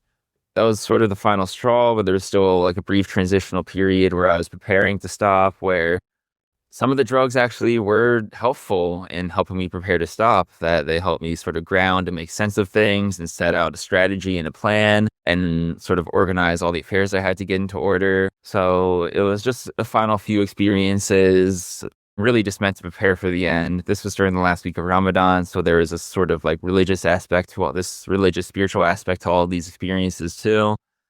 And yeah, I mean, it's kind of funny. I had a rough experience and was like, this, I need to stop. And then it was followed by all of these just beautiful, insightful, revelatory experiences that gave me just so much like joy for life. And then I stopped. Yeah. Wow. I mean, you had people from like every angle, people who were very influential within like the psychedelic space saying, cut this out. I can imagine how that would catalyze you to actually try to change, even though your use had become so compulsive. But what really stands out to me is kind of peculiar is that you're saying that were you using like the same drugs that you were addicted to have these insightful experiences that kind of encouraged you to finally stop? Absolutely. It was my favorite ones. And, something that I really like about these dissociatives is how versatile they are, that like these are something I can casually abuse and get addicted to, but with just the sort of right intention, dose, set, and setting, they really can become these psychedelic, like glorious, otherworldly trips that could have a lot to teach you. And another thing that's interesting that I don't think a lot of people, or I don't know how many people have experience with it, is having that like Islamic background and doing like psychedelics during Ramadan. Like that sounds interesting and intense. Like maybe you could tell us a bit more about that. I mean, yeah, just religiously, I had always been an atheist, really, for a period of time, one of those like really awful, obnoxious ones on Reddit. And it was actually through like a very intense psychedelic experience I had on the brink of just wanting to commit suicide during one of the lowest points in my life. And my mindset there is like, how much fucking worse can I feel? Let me just throw a Hail Mary into this mess and maybe it will pull me out. And in that experience, I felt like I'd peel back layers of reality and encounter this sort of fundamental truth in the middle of everything. It's this sort of sense that like at the core of everything, there is simply the fact that we exist as opposed to not existing. And all of our existence, all of our truths, all the ideas of truth are built off of that one point. And in my mind, I was like, oh, like I'm inside my mind right now encountering this, and this is God. Like God's not some guy in the sky pulling the strings. God is just the sense of absolute existence that is within everything on earth. Yeah, I came out of that very depressed state from that experience I went into that experience and then came out of the experience with a sense of like, okay, I might not feel divinity. I might not have ever had religious encounters, but clearly people do. And maybe there's like some biological neurochemical basis for those who get to feel that and those who don't, but I'm not going to deny its existence. Maybe I'm not just not built like that. But the other aspect was, there was a lot of just sense of beauty and comfort in this kind of spirituality that I always consciously rejected. And it was almost a sense of, okay, like there is more to the world in this aspect. Maybe I should just wait and see what else there is. But I still sort of maintained a level of atheism. Islam was always a very cultural thing to me because it was what I was raised with. I don't pray 5 times a day, but I do keep halal. I fast for Ramadan. I celebrate the holidays with my family. I mean, yeah, there's a lot of aspects to it I don't keep to. Consumption of intoxicants is not encouraged. But then, yeah, that really started to factor into these later experiences. I think a part of it was like I was feeling this sort of panic and fear and desperation about quitting. And, I felt like I had to find solace somewhere. I think something I talked about with my substance abuse therapist is that I think a lot of addicts, as they recover, turn to religion because when they're using drugs, like that is what they have faith in. They have faith that using this drug is going to get them well. They have faith that it's going to make them feel better. They have faith that it's going to keep them from being sad or relieve pain. And they have to transfer that faith into something else. And that's the higher power. It's just like, I just have to have faith in this higher power that I'm not going to fall back into that again. Yeah. So it sounds like you sort of maintained a materialist sort of standpoint. And we're like, oh, some people are just genetically predisposed to have these sorts of experiences more often. But you saw like the psychological value falling back on like religious frameworks or at least spiritual ones to kind of make sense. I don't know, just suffering in life and to get through it. Yeah. And I mean, for me, like also very materialist, I think one of the greatest expressions of divinity is serendipity and coincidence. And, like once again, I don't think this is some guy pulling the strings, making improbable things happen, but I think it is miraculous how many things in my life have come about through just very small random encounters and occurrences that have expanded into something else. And, in a sense, that feels like some kind of blessing, something that maybe I owe something to. And I mean, it's, but that's not just unique to me. There's plenty of unfortunate, unlucky people in the world who not get to benefit from serendipity. I can't explain why maybe I get blessed with that and others don't.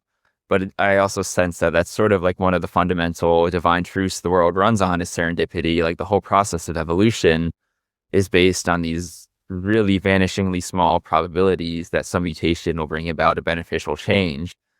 And I mean, I think that's miraculous that so much of this beautiful world around us has come about through all of these extremely improbable things happening. Yeah, and it's definitely like a very pragmatic view to have, and that like it's kind of psychologically helpful. And why not think that, good luck can happen and, things can work out. So I see how that's psychologically valuable. And I see how, like, when you think about things like Alcoholics Anonymous and Narcotics Anonymous, maybe novel Dissociatives Anonymous. I wish. I mean, yeah, why not? That incorporating that spiritual element could be helpful. What else in your process of recovery has made an impact? Honestly, it's been mostly negative at this point. I'm only like a month and a half in, so everyone always says it just sucks for a while. And I think I just have to weather that and endure that, but it's a damn shame. And a nice thing about the recovery is like announce it online. I've told all my friends. I've talked to vendors and dealers and told them not to sell things to me. And like, I mean, I'm friends with all those people too, and they just very friendly agreed to accept those terms. But kind of what blew me away was just how many messages of support I got when I shared it on Reddit. Just so many people saying that my writing had impacted their lives, impacted their careers, was so important and beautiful to them. People telling me that they would like read my reports to their partner in bed is just like a cute thing. And that part, yeah, I wasn't expecting that to blow up that much. I really, I know I'm prominent in the research chemical community, but I didn't think I was that prominent to that many people. But then this sort of adds this element where like, I'm not only beholden to my immediately loved ones, now I'm beholden to this community of hundreds of people who I've announced I've stopped, who are inspired by me stopping. I have people messaging me saying like, I read your post and that actually inspired me to use less or like stop using. And like, now I sort of have to maintain that mythology. I have to maintain that character because now I'm accountable to all of these hundreds of people who now know me of the person that did 253 drugs but stopped. And that's just like my narrative now. And now I can't betray that narrative. And so I feel just sort of trapped in that corner, which I mean, I'm sure it's for the best. And I mean, but like, fuck it, maybe I'll just be fucking miserable one day and let hundreds of people down and just have to deal with that. Who knows? But everyone's been so nice. Yeah, I mean, that sounds like supportive peer pressure almost. It is objectively good, but yeah. What about it has been challenging? What makes you say it sucks? I feel like I've just gotten worse in every conceivable way. And like, once again, it's early on. I still am recovering from the damage done by 3.5 years of dissociative use. I'm still do not have like normal neuronal function in my brain. So like, of course, it's going to be whack and fucked up. But it's things like I'm still having really violent mood swings. It's actually worse than before where, before I would just have violent shifts from day to day when I was still using dissociatives. But now it's like in one day, I can vacillate between feeling like on top of the world, megalomaniacal, I'm the great, to like being like literally like suicidal. This is what my plan is. That can shift in like hours, and that's so disorienting. Like, how can I function like that? That's so disorienting. I feel a lot less articulate and socially capable. I feel like I'm having a lot harder time sort of synthesizing information and writing information, focusing on seeing connections between things and seeing patterns. I was actually, for a period when I was using heavily, I was doing dialectical behavioral therapy, and it was really helpful for me, but the dissociatives, I feel like, helped me make sense of it so much. Now that they're gone, it almost just feels like a foreign language to me. Like, the treatment isn't helping anymore. It's not making sense. And, yeah, I miss this exploratory aspect. I have when I stopped, I had all these like deadline writing projects I had to do. And it was like pulling teeth. Like before I could take a manic dissociative, pump that out in like 2 hours. And this writing stretched out to weeks because I just couldn't fucking focus. And just my energy, motivation is way down. I just feel so depressed all the time, so anxious all the time. I still feel antisocial. I still, even if I'm not doing dissociatives, I just avoid people to ruminate at home by myself. Yeah, I don't know. The only thing that's improved is that people around me aren't pissed off and worried at me anymore. And I guess I'm not. I think we've found a path of destruction that'll end up with like me in jail or dead or something. True. Yeah, a month and a half is really quite early. Like, I think about people even doing SSRIs, like, long term. You can get what they call, like, serotonin discontinuation syndrome for, like, months after. Like, so this is to be, like, expected completely, I think. And what you said about the DBT, like, it working when you were doing a bunch of dissociatives and now it feeling very foreign, I almost wonder if it's like an element of like state dependent learning. Well, I know it was on dissociatives during the sessions, but it was like afterwards, I would take them and it'd be like, oh, like all of this makes perfect sense now. Like all of this makes perfect sense and I can see a clear way that I can apply it afterwards. And then you're in the process of relearning that and feeling like things suck and you can't focus, but yet you're doing a bunch of podcast interviews. So, I mean, you're not being that antisocial.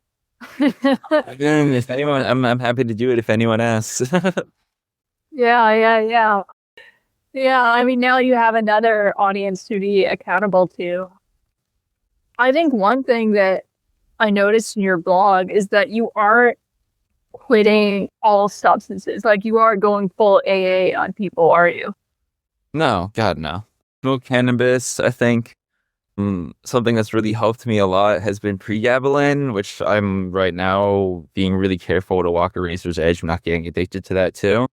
But that has really helped me transition off. It does serve some of the purposes that the dissociatives did in terms of motivation and sociability, which is really nice. But I don't want to get addicted to that one now. And it's like I'm kind of worryingly reaching a point where it's like, every gap day when I'm not taking it, or like all the gap days I'm not taking it, I'm just like, man, I can't wait until the day that I can take a pregabalin again. And that's always a really worrying early sign, is it not? And then, yeah, I still am using almost every night other things. So like, I feel like it's like weird to talk about being clean, even though I took out the ones that I really was truly deeply addicted to. But, I'll take depressants like Frisoprodol, GBL. Sometimes I'll do 7-hydroxymetragenine, which is very strictly once a week. Sometimes I'll have some alcohol, but I need to relearn how to have a normal night. Every night, though, I get jittery and anxious if I don't do something. Like, it was the same with the dissociatives. And honestly, with a lot of these compounds I'm using now, I'm kind of just like, the dissociatives were less objectively physically harmful potentially, but I know the deal. And yeah, still smoking cannabis every day, of course. But I'm still very clearly, I was just kind of thinking earlier, I'm still very just deep in the addict mindset. I'm not really in a recovery mindset necessarily, or maybe I'm kind of treading both. Yeah, I imagine that it's hard when something had become so ingrained in your life and your identity overall. I mean, you're the person who writes about drugs online and who's worked in labs related to these substances, and then to realize that you have like a problematic relationship with these drugs and to be like, okay, I need to cut it out. So I can see how you would just kind of from a harm reduction level perspective, I guess, see that doing some of these things is less problematic than what you were doing before. What would you say to people who are interested in, I don't want to say following in your footsteps, but also going through the process of psychonautics and documenting their experiences? How do you avoid falling into some of the traps that you fell into? I think something that's kind of positive that's come out of this that's helped me a little is now that I almost feel like I've sort of concluded this story, I can play this role of mentor and offer my wisdom to others who, I mean, there are a lot of people interested in self-experimentation. And honestly, I do want someone to follow in my footsteps, just only in terms of the output though, and not the method necessarily. And yeah, I mean, there's a bunch of people I've been talking to about like submitting reports, and I really encourage everyone to write trip reports. I want somebody to outdo my number one day, honestly, because that's a lot of useful data and that'd be better to have in the world, you know? I want someone to beat my record, but without killing yourself. But I do, yeah, I want to play this role of just teaching people how to do it responsibly. There's this organization, Sensoria, which is actually sort of developing a curriculum for a psychonaut to become almost like a professional, and the people who are certified will then produce reports that will serve as fully usable scientific data versus just like the sort of anecdotal mentions that pop up in papers. So that's our ultimate goal. And I really respect that program. It's very important to like establish those baselines, those regimens. And I've been seeing that a lot more with people who share their reports on Reddit, is that people are doing this very carefully. They're mentioning their titration, double checking their doses, monitoring their health as they go through, writing detailed notes. And like that's how I want it to be in the future. I want someone to follow into my footsteps, but be doing things like that. And when I did this, I felt like I had almost no guidance. When I first started this, I was sort of embedded in like the DIY punk scene in my city. And I think that DIY ethos just sort of carried on into this, like these activities where it's like, yeah, I have no guidance. I'm just going to figure this out myself. I'm just going to do this myself. I'm just going to write these, send them to Erowid. And, eventually when I had enough, they got open to a broader community. But I don't think people should do it that way. I think people should approach it, as much fun as I had. I think people should approach it in a very responsible, regimented way, especially because there's so much scrutiny on this area of research. People shouldn't be like, yeah, I just want to kind of help be a harm reduction resource for people who want to explore psychonautics, help them avoid falling into addiction, help them avoid potentially putting themselves in bad settings or, having experiences that might cause harm to them. Yeah, the numbers thing, it sounds like at a point you were just chasing the number, having the most trip reports out there. Yeah, there is a point where that definitely was my motivation. And there was a brief point in time where it's like, I want to try every drug of every class. I'm going to do cathinones, even though I fucking hate how cathinones feel. I'm going to do empathogens, even though I don't really enjoy how they feel. I'm going to try every benzo that's available. And yeah, I mean, that was sort of a period of psychonautics around like 2020 where I was really seeking just the vast range of all possible experiences one could have, not even just the hallucinogens. So did you care about the experiences themselves, or was it just more like, I want to check off as many boxes as possible? I want to check off a lot of boxes, but I did write reports on the ones that really stood out to me. And like for the benzos, yeah, I was checking a box. I was searching all these online, like pill vendors from other countries and be like, oh, there's one I haven't tried yet. Get that one. Oh, I haven't tried that one yet. Get that one. I was checking like the vendor menus all the time. Be like, oh, I haven't seen that benzo before. Let me grab that. And the benzos I did actually very meticulously document and put all of like 32 or so that I tried into like a long form assessment. But I mean, yeah, I did want to try a lot of stimulants because I thought that, maybe they could be beneficial. And some are, like isopropyl phenidate is really useful for me. 3-FPM is very useful for me. But none of those are really enjoyable. And I didn't find most of them interesting enough to warrant a report, or I only tried them once and was like, I hate this. I never want to do this again. So do you think it wasn't the like checking boxes mentality that got you into trouble? It was more maybe some underlying mental health issues that you dealt with, and then the like stressor, like all of that was really harmful? Yeah, I mean, that came way after the checking boxes phase of things, because that was the other thing with the checking boxes. I actually just straight up like eventually ran out of things to do for a point. I just couldn't find anything else new that I hadn't tried yet. I mean, there were a couple of notable exceptions to that.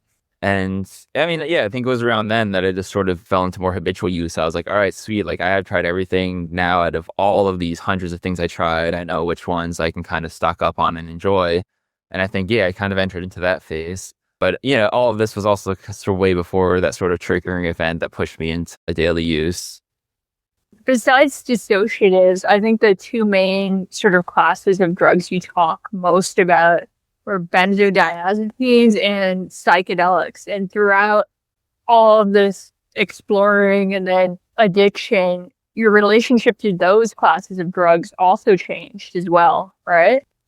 Yeah, I mean, that's also pushed me into only dissociatives is because those other classes of drugs kind of just became exclusionary to me. With psychedelics, my body load just became progressively worse as I got older. Every time I used them, I would have horrible GI symptoms. Just it felt like I had swallowed a ball of barbed wire or a thorn bush, and the pain was just racking through my guts, racking through my stomach. Like I was extremely nauseous, throwing up. I had intense muscle cramps, tensions, tremors, head splitting headaches. It just sucked. I even encountered some novel psychedelics at this time, and I was just like, I can't write an effective report about this because I think most people aren't going to be like curled up on the floor of their bathroom from taking this drug. That's just my health at this point. And it's a shame. I've tried every possible mitigation on earth, herbal, pharmaceutical, everything I can get, and nothing has helped with this. So I just kind of gave up on psychedelics. I only take acid on bicycle day once, and physically doesn't feel great, but it's still a nice experience. Benzos, I became dependent on them for a short period, and ever since then, I've never been able to sleep normally without medications, just ever, which is great. But after breaking that, I kind of started to vacillate between several kind of periods of like more increased use, no use, some use, no use, back and forth. And I think in doing that, I've really started to like rack up the kindling effect. So now when I take a benzo, like the experience itself is fun. It's nice when the night I take it. The next like day or two though, I am destroyed. I'm so fatigued. I can barely get out of bed. I'm extremely depressed. My brain is foggy. And actually during the actual experience benzos, I can kind of remember things, but for like those those day or two after, I'm completely amnesic, like no memories at all. So yeah, as much as I loved and love benzos, they just give me a completely unmanageable, life-disrupting hangover at this point. So I just can't casually take them. Yeah, ooh, the negative effects just, it sounds like of all these other things got worse over time. And I haven't heard anybody else having the experience you describe with psychedelics, where there's almost like a sensitization to the thematic or physical effect. Did the other effects change as well? What do you think was going on there? If I had to hypothesize, and this is with my limited knowledge of pharmacology, I think I just oversensitized the serotonin receptors in my gut. And this came about from doing weekly use of psychedelics for like 5 or 6 years, oftentimes a different compound every weekend. And that I think you're not meant to do. But I mean, yeah, you may be noticing that there's a lot of drugs that affect me in very non-standard ways, which is something that I really think about a lot is like how effective are my reports when I'm having all of these sort of anomalous interactions with other drugs? Like, am I just reporting on yet another anomalous interaction? I mean, it's all data, it's all useful data, but I tried to write the reports as objectively as possible to focus on the drug and only sort of just like mention myself and details about myself as they're relevant to that. But, I kind of wonder, it's like, is this report useful? Am I too different of a person neurologically to write something that's reflective on other people? Kind of repeat myself there, but yeah. But the thing is, like a lot of reports I wrote did corroborate what other people said. So maybe that was okay, minus like a couple features. There's some exceptions, like there's some dissociatives that people absolutely love that I just can't stand. But all drugs are subjective. Everyone's brain is weird. They all affect everyone differently. That's also something that kind of came with our reports is like, these are so subjective, dependent on set and setting. Like, even though I try to do them in a neutral setting, there are so many other factors going to this experience that like, is this actually like a valid reflection of the compound as it is so much as a reflection of this drug within my life? And maybe that's so useful. It's all data. All data is useful. But, the question is how useful? Yeah, I mean, a person who sits there and writes up a detailed blog, even about like one drug, they're probably a bit outside the norm. So there's definitely that. And yeah, I mean, I guess you have a very thorough understanding of how different drugs affect you, which that is interesting. What kind of stood out as like substances that you had a very weird response to compared to other people? So like one is this dissociative called diphenidine. It's in the diaroethylamine class, which is a different class than like the PCP ketamine type drugs.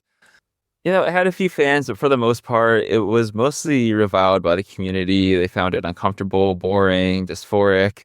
But I found it to be this like beautiful, introspective, and pathogenic experience. Just gave me like so much insight, filled me with so much just like positivity and happiness and love for life.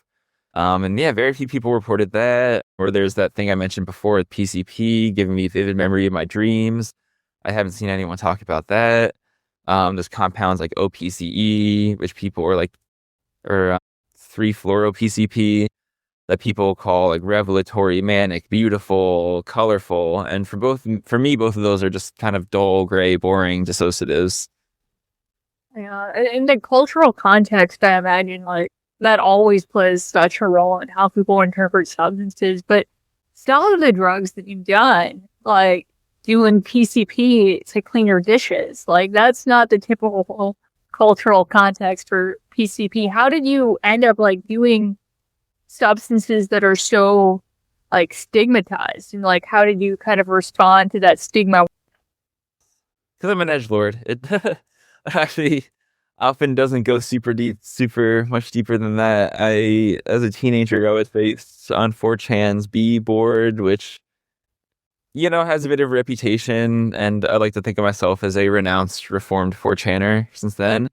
But still, that edgelord mindset pervades into everything. And I think what's kind of fun about PCP is like, yeah, you mentioned it, you get a rise out of people that are like, whoa, that's like the drug, the hardest drug, the scary devil drug. And yeah, a big part of science communication for me is changing people's expectations.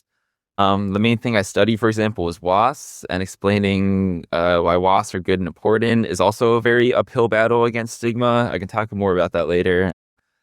But yeah, I honestly just enjoyed something, getting a bit of a rise and shock out of people. But what I especially enjoyed was just like taking it and being normal and interacting with people in that way. And people were like, oh, wait, like I thought this was a drug that makes you take your clothes off and eat people. And you're just like chilling, hanging out with me at the bar. Like part of me for that, it was using that edgelordism to sort of attack this stigma and break this stigma. And just show people that like there's a lot more to their perceptions of drugs than they think there are. So I guess that's why for your last series of reports, probably ever, or at least maybe hopefully ever, you focused it on PCP and taking it at a variety of settings. Yeah, so I wanted that to be just sort of like my closing note. I think magnum opus is maybe too grand a word, but throughout all my experience, I talk a lot about PCP, but I never wrote a report about it, and everyone was asking me to eventually. Because most of the time I had taken it, it was in very uncontrolled settings. It was usually very social, or I was just casually abusing it, not really paying attention to what I was doing. And also, yeah, a lot of time I was taking it was in like liquid dipper form that me or my friends just cold copped from dealers on the street, in certain parts of the city. And yeah, with those, you don't know the purity, you don't know what dose you're getting. And even though that is people's average experience of PCP, but I was able to obtain HCl powder, which I could precisely measure. And yeah, I was like, what better way to close out the blog than kind of writing about the dissociative that started it all, that was conspicuously absent from all of my reports, despite how much I talked about it.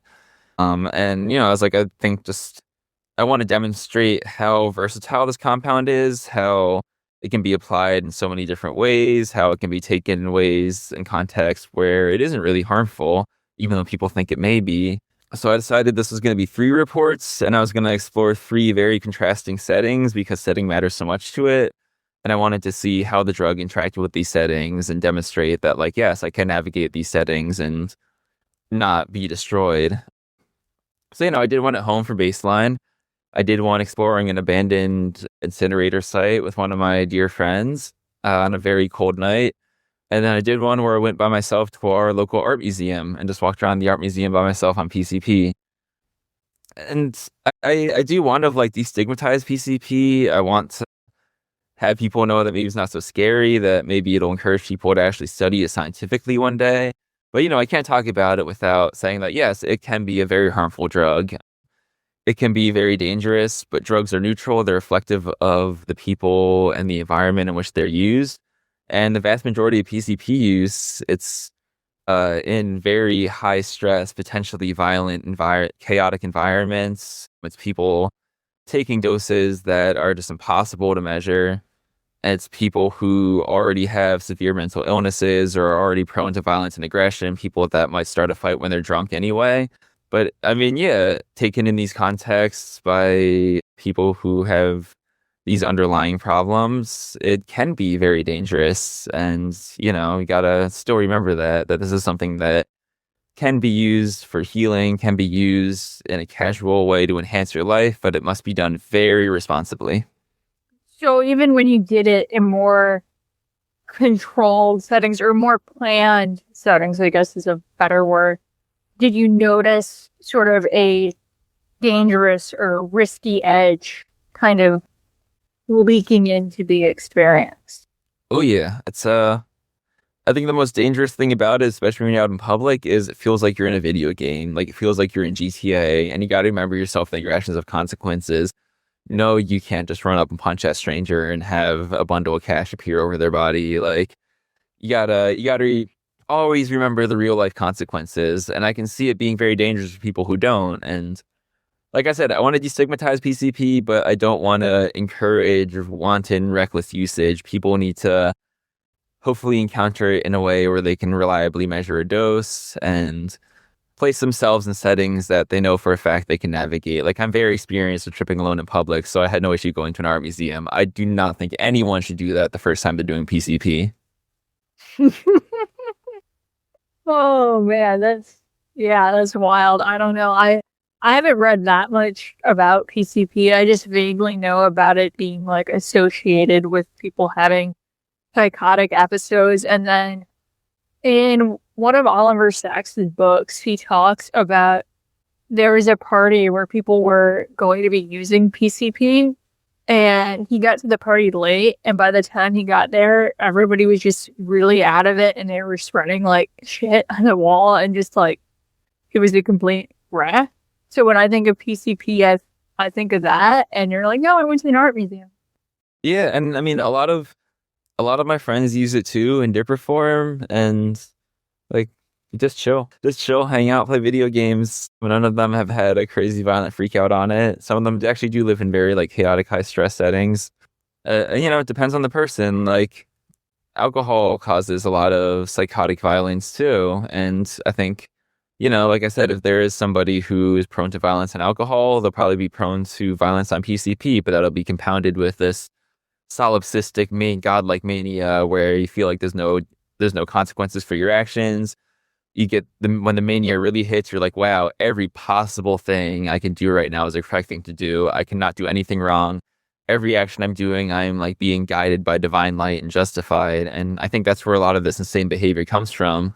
Yeah, it's a dangerous drug, but there are ways you can use it responsibly. And I think if you find those ways, it can be very fruitful, very insightful. And I also think if it's even though it has its dangers, if it's a little destigmatized, that can hopefully encourage more actual formal research into it and its applications and its analogs, especially.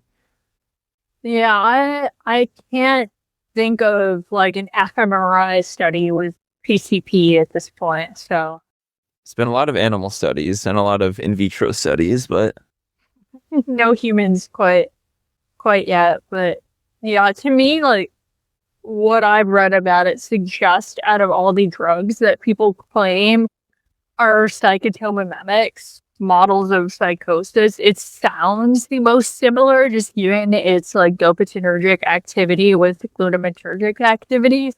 I don't really think you can get a drug ever to model psychosis, but I don't know. I think it does have scientific. Yeah. I mean, I've been breaking that down for a while. Yeah. It's kind of odd, but I guess your experiences with PCP go back to that edge runner quality that you discussed that also led you to study WASP, of all things. Yeah. You said? Yeah. Why? So I think that they are just a very underrated. This kind of goes back to the edgelord thing, but I think that they are so reviled but so important, and it almost feels like I have this like mission to fight this upward battle to protect them and promote them because of how much people hate them. Like, yeah, people say wasps, and there's like, oh, yellow stripy asshole ruins my picnic, stings me, and that is like less than like 0.5% of all wasp species do that. Living colonies sting aggressively. The vast majority of wasps don't have stingers at all. They live solitary lives, and they are secretly one of the most kind of biocontrol agents in nature, one of the best maintainers of ecosystem health on that specific trophic level. So wasps, what the vast majority of these solitary wasps do is called parasitoid behavior. And this bear with me because this is not going to be a good sell when I start, but parasitoid behavior is where they lay their eggs in a host or in the nest of a host, or in their own nest. And it's called parasitoid because it's not a true parasite that keeps its host alive. Parasitoid means it kills the host at the end. So what they do is they lay their eggs inside of the other insect, or they'll paralyze some insect, drag it into a burrow, feed it to their baby, or steal the food from another burrowing insect. And this is a very efficient process that produces a very strong flying predatory animal. And the way they sort of function like an infection means that they can spread quickly through a population of plant-eating insects. So I would say the majority of these wasps target things like caterpillars, aphids, beetles, larvae, things that are dangerous to plants. And they can take out almost 20% of host population in some cases. And this is really important because without those wasps, these herbivorous insects would defoliate our plants. They would destroy everything. We would not have plants left that starve themselves out. And it's kind of because of these wasps that the balance of every terrestrial ecosystem on Earth is maintained. And it's to the point where some plants, even if they're damaged, release chemicals that attract the wasps to come in and protect them. So there's such a inconspicuous, underrated, just essential aspect of ecosystem maintenance across the entire planet. Few people study them. Few people care about them. Most people hate them. But the thing is, they're just hating on that one tiny percent that's also just doing its thing of contributing to its ecosystem, of feeding on things and digging burrows that other animals could potentially use when they're abandoned. So everything has its role, and I think a lot of people just really don't appreciate that. It seems like in general you are a big fan of insects and have made a lot of art with a lot of insects and things like that. So it's really quite interesting. I don't think I've ever encountered... Oh, what is that? So I guess this is a video part, so I might not can edit it out. But this is one of my pets. One of my pets that passed away it's a beetle called a fire researcher that's native to here that has this beautiful iridescence. But pretty much behind this laptop are hundreds and hundreds of files of insect wet specimens that I need to pin, and that backlog's been going back for years. Oh, wow. So how did you fall into this? I mean, I was always interested in animals and zoology. That's been a lifelong thing. My brother helped develop that, and he is getting his PhD studying herpetology right now. But I was always just interested in animals. I loved animals. I loved learning about them. And I found insects to be some of the most fascinating ones because for what their size, they do so much. They've radiated into every possible role they can fill into an ecosystem. They piggyback on each other. Speaking on those like parasitoid wasps, there are some that they're called hyperparasitoids, where they want to target the larva inside of the host, and then like another one might come and target that larva. And it's miraculous that developed. It's miraculous that niche you couldn't even think existed managed to get filled just through the sheer just evolutionary power of insects. They're by far the most successful organisms on Earth in terms of abundance and population. So I always thought they were really cool. And then my real interest started when I was working reception at this museum, and they were doing a project to collect insect specimens in the yard as just like a biological survey. And one of the guys involved at the project, one of my dear mentors, came up and he was like, "Hey, you want to sort through the sample of bugs?"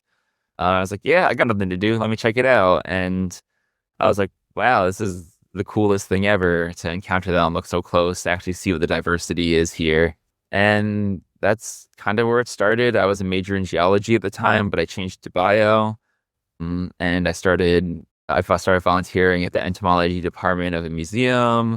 I started doing like kind of programs for other museums and centers and places. I worked in a lab way out in the rural deep south. That was like a ecological research station. So I've done, I have not been able to like most things you do in entomology, you need a graduate degree, which I have failed to get accepted in for a very long time. So yeah, I mean, I don't really have any like official higher degree in entomology, but I still do a lot of work in the field. And I think it's fascinating. I think it's honestly, the drugs are a hobby. And this, I would say, is my main calling and my main purpose. And I'm kind of happy to get back to it after spending 2 years in a windowless lab. In some ways, like I'm very naive about this whole field, but going out and collecting insects and cataloging insects almost sounds like going out there and cataloging different drug effects and exploring the whole sort of ecosystem that way. So do you see a parallel? Absolutely. I think that's honestly one of my like deepest psychological drives that bleeds into every aspect of my life is that I love collecting things. I have a million collections. I have my huge collection of insects and vials right behind me. I have all these pinned insects. I have a collection of books on drugs, collection of books on military history, bones, wet specimens in jars, framed insects. I'm just looking around me and seeing what I can see. I have a big collection of minerals. I was into collecting records once at one point. Warhammer 40K. I collect spices. I collect pet arachnids and bugs. So, I mean, I think it was only natural for that tendency to move to drugs too. And there is that famous Hunter S. Thompson quote that's constantly thrown around when one mentions the drug collection. And as cliche as it is, he is completely correct. Once you get locked into a serious drug collection, you don't stop because you realize how much power you have to just keep expanding it. So that collection drive, yeah, absolutely drove A, the obtaining of the drugs, and then B, the cataloging and reporting on them also became another collection of sorts. Yeah, that's cool to see how such divergent things sort of parallel each other. Do you see yourself, now that you're kind of, I guess, changing your role in the drug space, as starting any new collections or catalogs of things or projects? No, kind of been too depressed. And also it's like kind of difficult to find new things to do, new coping skills, because I had incorporated dissociatives into absolutely every aspect of my life. Like I took them before painting minis, doing art, playing video games, reading, hanging out with people, having sex, cooking. Every single like fun thing I did had dissociatives tied into them in some way. And I feel like I've just uprooted all that, and all of these activities I used to enjoy just kind of feel blank and empty and meaningless. And that sucks. And, I guess I got to find something new, but like once again, I just feel so hopeless, unmotivated, and I'm not really going out and seeking any new coping mechanisms. But, all of my potential ones that are already in place just feel tainted. It certainly sounds like eventually you'll find yourself in a place where you have a new catalog of things. I mean, you could start a catalog of being on people's podcasts. And I wanna keep writing about, like, I'll never stop talking about or being interested in drugs. It's just a part of who I am. So I do want to keep writing about them. I want to write other articles relevant to them. I want to go back to writing about obscure ones or drug design or like reviewing papers. I still want to write about them even if I'm not getting that firsthand experience. I started a Substack because I wanted to maybe write just general like personal stuff, philosophy stuff, political stuff there.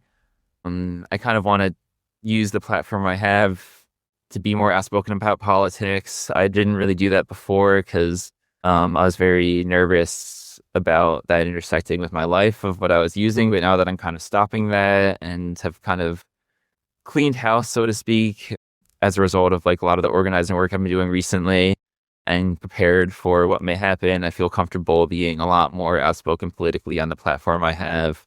And yeah, I mean, I do want to focus my efforts on political organizing, political writing, agitation, propaganda of sorts. But all of these lofty projects I was aspiring to, I came up with while I was still in a manic state from dissociatives. And now that that's kind of come and crashed down, all of these things I wanted to do, aspire to do, this kind of new identity I wanted to build, they all feel impossible, insurmountable obstacles.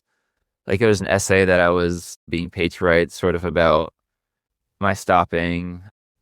And that's something I could have pumped out in a night on dissociatives. And I like agonized over it for 2 weeks. I just feel slower, stupider, less able to focus, less able to, yeah, I mean, like I already said, there's all these qualities that get in the way of producing the sort of insightful, incisive quality work that I would like to produce. And, maybe I'm just not supposed to be doing all that. Maybe that was something that only could have happened under dissociatives, because even the things I did manage to finish writing before quitting, I'm just like, I feel like there's just so many things about this that could be better, but I can't pinpoint it. But oftentimes on dissociatives, I would pick up on those subtle qualities that would improve something that I'm writing. So it's just everything's gotten harder. I have a lot of things I would like to do, but every day that passes, I'm not doing them. And that makes me wonder if I ever will do them. It's been a month and a half. You're so right. I'm sorry. But also, yeah, I get it. I spent 3.5 years digging myself into this hole. I'm not going to get out of it in a month and a half. There's a lot of shit to want to do, a lot of patterns to break. It's just like, yeah, I hate feeling like this. I really do. But inshallah, it'll pass. We'll see. Maybe some serendipity will happen, and yeah, you're right. Maybe I got another one of my great lofty aspirations was to read the entire Quran as just sort of an adult or understand it better. And I mean, we've been slacking on that. So maybe if I finish that, I'll get a little touch of serendipity. We'll see. Yeah, maybe. Yeah, I guess we're crawling to a close. Anything else that you just want people to hear more about, to think about more as they consider psychonautics, doing dissociatives, all of that? I think self-experimentation is a human right, and everyone who feels prepared to pursue it should pursue it. I hate how stigmatized it is.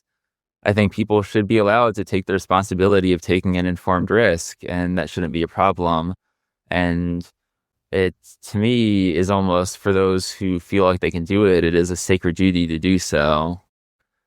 Just because, yeah, I mean, if you can do it, you might as well, and then you can contribute data to the world. It expedites the process of research so much to just do self-experimentation.